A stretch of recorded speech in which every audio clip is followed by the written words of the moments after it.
Buenas. Hoy voy a centrar mi ponencia sobre el diálogo intercultural como herramienta pedagógica. Esta ponencia la estoy basando después de haber analizado algunas problemáticas, sobre todo en Latinoamérica. Por ejemplo, se habla mucho de que muchos de nuestros estudiantes, muchas personas no logran comunicarse se enfrentan diferentes conflictos entre diversas culturas o diversos miembros de una sociedad en general. Los estudios de interculturalidad se ha desarrollado en diferentes campos, desde el campo de la filosofía, se habla entonces de filosofía intercultural, desde el campo de la comunicación, se habla también de la comunicación intercultural, desde el campo de la educación y de la pedagogía, se habla entonces de comunicación y educación intercultural, desde el campo de la antropología, desde el campo de la lingüística, y así sucesivamente en otros campos. El tema lo quiero enmarcar dentro de lo que se llama la educación intercultural. Ese es un campo, pues por mi profesión, que soy educador, y quiero desarrollar la ponencia en este campo, casualmente. Pero debo partir y debo reconocer que estoy partiendo desde la filosofía intercultural, porque es la que ha puesto más en debate en estas últimas décadas el concepto de interculturalidad y educación intercultural. Por interculturalidad voy a tomar como punto de referencias a un autor latinoamericano que es filósofo de la filosofía intercultural, sobre todo de esta corriente de la filosofía intercultural, que ve la interculturalidad como una cualidad humana, es decir, una cualidad que debe tener cualquier persona y una cualidad que se aprende en la práctica. Es decir, el planteamiento del autor que hace es que la interculturalidad se aprende es en la práctica, no solo como conceptos aislados, sino en la práctica, practicándolo.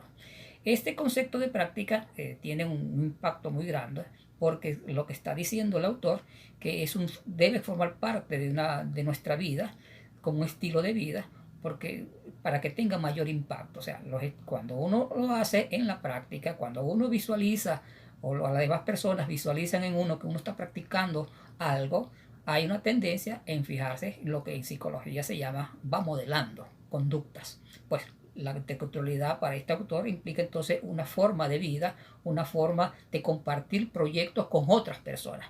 Cuando habla entonces de que hay que compartir con otras personas, estamos hablando entonces del concepto de alteridad o el concepto del otro, que son con dos conceptos que se vienen analizando desde el punto de vista epistemológico y desde el punto de vista filosófico, pero que tienen gran relevancia cuando se comienza a hablar de educación intercultural. Para llegar a una interculturalidad, por supuesto, los autores comienzan a hablar de diálogo. El concepto de diálogo pues ya se ha venido estudiando también de varios campos de vista, y el diálogo y se habla entonces de diálogo intercultural, ¿no? Desde el punto de vista de Gadamer, el diálogo viene entendido como una función de horizontes, una función de horizontes de dos miembros de dos culturas o más culturas diferentes. O sea, no puede haber diálogo si no hay otro. Entonces, cuando se habla del otro, entonces quiere decir que no estamos solos. Nosotros no dialogamos conmigo mismo, sino dialogamos con otra persona. Y entra allí el concepto de que se llama de alteridad o el concepto del otro como valor importante de la persona. Entonces, que es un concepto entonces que si es una cualidad aprendida, entonces se puede aprender. Si se puede aprender, por consiguiente se puede enseñar desde este punto de vista, ¿no? El diálogo entonces, para poder hacer, digamos, o practicar un diálogo, existen algunas competencias. Por ejemplo, desde el punto de vista educativo, entonces se habla de competencias interculturales. Desde el punto de la comunicación se habla de competencias comunicativas interculturales, y cuando se habla de competencias comunicativas se está hablando entonces, se está viendo el diálogo como una forma de comunicación, y como es una forma de comunicación el diálogo, entonces esto tiene que tener ciertas características. para poder dialogar, entonces se habla y se estudia desde el punto de vista de la educación y de la pedagogía y con el nombre de competencia intercultural. Y a este punto pues existen modelos, existen diferentes posiciones de cuáles son esas competencias y sobre todo comienza a plantearse de las competencias desde el punto de vista del campo de la comunicación intercultural. Y allí en ese campo entonces comienzan a plantearse de que para que existan esas competencias interculturales comunicativas o competencias dialogales, la persona debe dominar o debe poseer una serie de estas cualidades. Por ejemplo, se habla desde el punto de vista cognitivo de conocimiento y autoconocimiento de las culturas como elementos importantes para poder establecer diálogos verdaderamente interculturales. Y se desglosa allí detalles importantes a ese nivel cognitivo, pero existen dos más que son importantes y que todas están interrelacionadas y que no se, para efecto de esta ponencia pues la tenemos que separar para poderlos entender un poco en qué consiste la cuestión. En la segunda dimensión de estas competencias son la dimensión afectiva. Ahí entonces habla de la sensibilidad que debe tener la persona o el dialogante cuando establece una comunicación dialogal, cuando comienza un diálogo. Nosotros tenemos que tener una sensibilidad que se traduce en procesos de empatías, en procesos de comprensión del otro, en procesos de apertura mental, que son los que nos permiten entonces comprender al otro, y al otro en ese sentido, al otro con la cual yo estoy dialogando.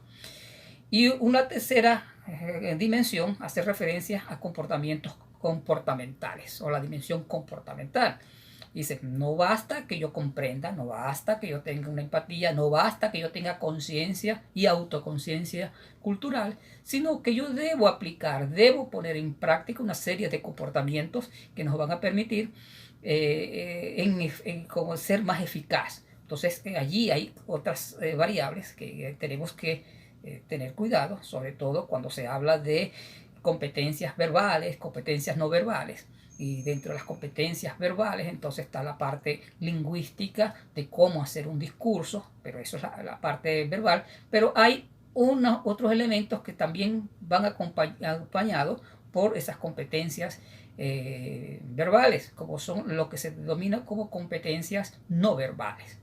Por ejemplo, gestos, facciones que uno que tiene de las caras, del movimiento, de las manos, de la posición, de la comunicación corporal, de la distancia, estas distancias que han venido siendo estudiando desde la prosémica sobre los primeros estudios de Edward Hart de los años 60, de interacciones interpersonales, como desde la psicología de la pragmática, una autora a la cual yo sigo tanto desde el punto de vista de psicológico, Herbert Franta, un alemán, pues a la cual yo le debo también porque fue mi profesor a nivel de la universidad hace muchísimos años.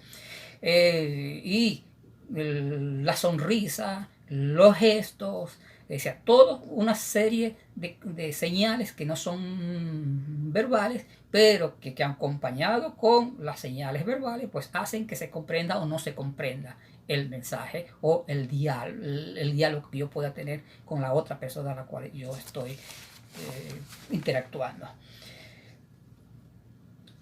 La interculturalidad, por consiguiente, vista a través del diálogo, se puede lograr. Decía que se puede lograr porque es ensayable, y si es ensayable, el estudiante lo puede aprender. Es una lógica, una inferencia lógica que podemos hacerlo. Ahora, ¿cuál es el papel de la escuela en esta digamos, dinámica de diálogo intercultural? La escuela tiene una gran responsabilidad. La escuela tiene que realmente hacer prácticas donde el diálogo se convierta en un elemento esencial para poder entonces definir una verdadera educación intercultural en la práctica. Existen muchos métodos que la escuela puede utilizar. Que en estos momentos hay algunos que ya comienzan a replantearse y a dividirse, por ejemplo, los aprendizajes o las enseñanzas cooperativas. Se habla también de aprendizajes cooperativos. que tienen una fundamentación psicológica y pedagógica, porque implica estos tipos de técnicas o de instrumentos didácticos tienen una característica importante que implica una interacción, y en el momento que dos personas comienzan a interactuar, en ese momento pues se definen otras dinámicas afectivas y cognitivas y comportamentales que hacen que las personas comiencen a compartir con las costumbres, con los hábitos, con el punto de vista del lingüístico, con las otras personas, y comienza entonces una relación un poquitico al nivel horizontal, que es lo que realmente en el fondo consiste en la interculturalidad. Y eso logro, y esa interculturalidad es cuando se logra a través precisamente de este contacto dialógico con las otras personas. Nosotros tenemos una gran responsabilidad, investigadores, profesores, maestros, la escuela en general. Se habla, por lo tanto, que en función de estos elementos generales inicialmente, porque no les puedo nombrar tanto porque estamos hablando de estos 10-15 minutos que tenemos que me han cedido, tiene una gran responsabilidad. La organización de la escuela, por ejemplo, tiene que estar basado en esos diálogos. El currículum también tiene que contextualizarse. Aún yo difiero un poco cuando se comienza a hablar de que el currículo tiene que estar basado solamente como componente, solamente enfatizando los elementos culturales. Cuando sucede eso, ya no estaríamos hablando de interculturalidad. Yo difiero un poco de eso. Quizás pueda reforzar la identidad de estas personas, pero no es interculturalidad. No es interculturalidad porque la interculturalidad implica una relación, una interacción de varias personas, miembros culturalmente diferentes, y de esa diversidad precisamente es que lo que se busca, la comprensión de esa diversidad. Entonces la interculturalidad no puede verse entonces como un obstáculo, más bien es una oportunidad de crecer juntos, porque eso es lo que se intenta. El fin último de la interculturalidad es el crecimiento y el desarrollo humano, no de una parte de la cultura, sino de ambos aspectos culturales. Se discute desde la pedagogía crítica o de los planteamientos críticos, porque existe o se ha visto como aparecer la interculturalidad como que se pone en conflictos cuando hay contactos entre diferentes miembros de una cultura. Por eso que se habla de conflictos políticos, conflictos de identidades. Bueno, son posiciones que vienen de la pedagogía crítica, que ciertamente ha aportado y puesto en debate dentro del público académico, pero no lo podemos ver tampoco como que son elementos que interfieren para el desarrollo de la persona. Al fin, al cabo, la interculturalidad es lo que busca el desarrollo humano, y no solamente de una parte, sino de todas las partes. Gracias por esta atención en este poco tiempo.